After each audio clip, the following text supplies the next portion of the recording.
In a draft shocker, the Clippers select a player who might actually get on the court. Blake Snell is nowhere near facing hitters, but the Dodgers have a viable option at AAA. And a French club has reportedly thrown LAFC a lifesaver from a terrible contract. Good morning. I'm James. And this is your daily dose of sports and snark for the greatest sports city in the world, Los Angeles. This is the faithful Angelenos morning report.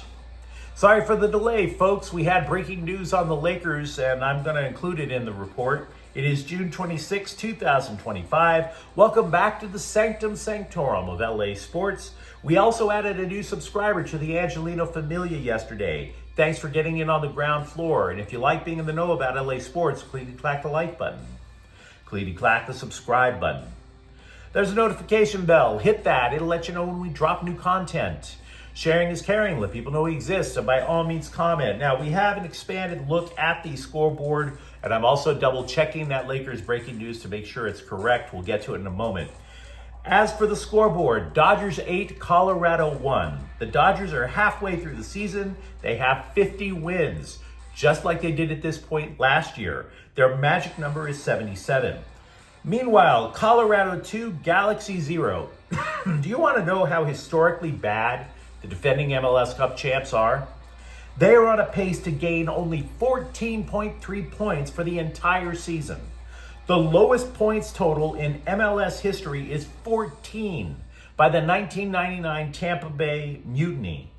Only the MLS season back then was even 2 fewer matches. This could be the worst MLS team of all time, and yet the Galaxy extended manager Greg Vanney anyway. Somebody make it make sense. Meanwhile, as for today, the Dodgers are at Colorado at noon. Clayton Kershaw is 8 strikeouts away from 3,000, and the Sparks are at Indiana at 4. No Caitlin Clark tonight. She has a groin injury, and we have a very strict don't go into detail about anybody's groin policy at Faithful Angelenos. So let's get to the news. We're going to start with the Clippers. For years, they would draft players and stash them in G League purgatory, never to be seen again. Wherefore art thou, Cam Christie? Wherefore art thou, Kobe Brown? The Clippers simply don't play rookies. Hell, they don't play anybody younger than 32. But there is a glimmer of hope that center Yannick Niederhauser, who was taken with pick number 30 last night, will be spotted at Intuit Arena next season. Because as the roster currently stands, if Ivica Zubac gets into foul trouble, Ty Lue has to decide if he wants Ben Simmons, a guard, or Nicholas Batum to defend, I don't know, the Joker. Does that sound optimal? So yeah, adding a 6'11", 243-pounder just so he could donate his 6 fouls to the cause, that might be a little useful. Now, as for the scouting reports, they suggest that the newbie could be better suited for the NBA than he was over at Penn State, in that he performed well at the Combine, and they don't do a lot of lobs in the college game. They do a lot in the NBA. But his game overall is still in development, because it's like he has to think about what move he's going to do next, as opposed to just acting on instinct. Now, as for today, the Clippers hold the 51st overall pick, which is 21st in the second round. Dave Roberts for the Dodgers said if Blake Snell is progressing from his shoulder inflammation, then that progress is imperceptible to the human eye. Roberts was asked if the 2-time Cy Young Award winner, the big offseason addition to the rotation, if he's even close to facing hitters. And Roberts said, quote, "I would say probably not. We got to do another pen and see where we'll go, but I would just say overall my idea of close is probably not," unquote. Now, he did say Snell will throw another bullpen session in a couple of days. Snell has been missing since April 6th, which qualifies him to be a rookie for the Clippers. But the Dodgers do have a choice in AAA. Emmett Sheehan did not take getting demoted lightly. Only instead of being a jerk about it to the Dodgers front office, he took it out on some team called the Sacramento River Cats. He struck out 13 of the 18 batters he faced Wednesday afternoon. Then he threw his glove at the press box and screamed, "Are you not entertained?" Roberts, by the way, said he was. He told the Orange County Register that Sheehan, quote, absolutely belongs in the Dodgers rotation long term. How badly did this guy want to get back to the majors? Well, you have Tommy John surgery and the doctors say, hey, dude, you're out a year and a half, maybe 2. Sheehan returned just 13 months after getting his elbow repaired.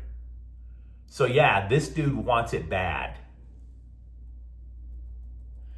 As for Dodgers trade rumors, Bob Nightingale of USA Today is not a reporter to be trusted. So take this with as many grains of salt as you want. But he is claiming the Dodgers have targeted Miami ace and Cy Young Award winner Sandy Alcantara, who, by the way, has undergone Tommy John surgery, which makes him sound like a Dodger pitcher already. Alcantara stunk up the joint at the beginning of the season, but in June, he has seemed to straighten things out. 19 strikeouts in 23 innings, an ERA of 2.74. He's also in year 3 of a 5-year, $56 million contract, which is super affordable in today's game. Former Dodger reliever Jose Urena, one of dozens of pitchers that the team cycles between LA and AAA. You might have noticed the churn. Guy gets promoted, he's set back down 2 days later. Well, Urena was put on assignment and he was picked up by Minnesota.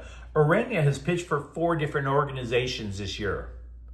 And it's only halfway over, by the way. So the Twins threw him into AAA. Go figure. Have you been watching FIFA Club World Cup? If you thought LAFC looked awful in the Club World Cup, and let's face reality, they did, at least they got some good news on the flight back home. French side Lille has approached LAFC about the availability of Olivier Giroud. Now, if this is true, I'm amazed the Black and Gold haven't already booked the flight. Even if that flight was on that American jet that caught fire yesterday. Giroud won a World Cup for France. He's also a French superstar until he got to LA. Then he just disappeared as if he were being chased down by the Wehrmacht. With LAFC, Giroud looked every bit of his 38 years. The dude only scored 5 times in a calendar year. So yeah, if they could get rid of him for anything, I think they'd be overjoyed. There's also a rumor that Club America of Liga MX has been asking about striker Dennis Bouanga, but Tom Bogert, who is a soccer scribe with impeccable cred, called the report nonsense. As for the Lakers, right before I got on the air, this is not an earth-shattering report, but the ESPN is reporting that the Lakers have moved up from 55 in tonight's second round to 45. In other words, they have the 15th pick when you start watching ESPN's coverage tonight. To get that pick, they sent the Bulls their 55th pick and cash. The Lakers, of course, did not have a selection last night, but in an awkward way, you could say they might have won. If you recall, a couple of days ago, we were talking about how Phoenix didn't have a center, just like the Lakers. But because they traded away Kevin Durant, they had enough assets to where if they chose to make a trade for a center, they could outbid the Lakers. So the Suns used that capital and they acquired Mark Williams of Charlotte.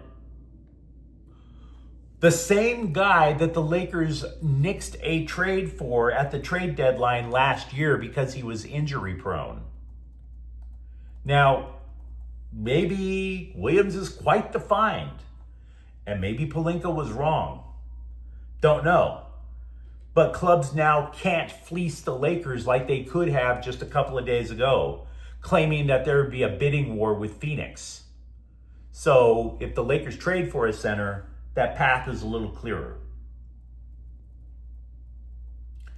The website Clutch Points is not considered journalistically reliable. Lakers coach J.J. Redick, back when he was a hot take dispenser for ESPN, called it a, quote, awful sight, unquote, for sports news. So again, this rumor, you shouldn't necessarily buy into it. Clutch Points is reporting the Lakers are talking to Miami about acquiring Andrew Wiggins for Rui Hachimura and salary fillers. The report says the Heat would want more so-called filler than Gabe Vincent. After all, the Heat already had Gabe Vincent. Instead, they would want Dalton Connect. Whether you choose to believe that, who am I? I don't think I do. Kings general manager Ken Holland expressed confidence restricted free agent Alex Laferriere will stay in LA. Laferriere scored 19 goals with 23 assists, both career highs last season. Also, Andrei Kuzmenko, the Kings acquired him from Philly at the trade deadline last year, seems likely to stay. Now, Kuzmenko stunk with the Flyers, but he did score 5 times in 22 regular season games with the Kings, and then added 3 playoff goals in that latest series loss to Edmonton. The dude is trying to stay with the Kings in a way to bet on himself.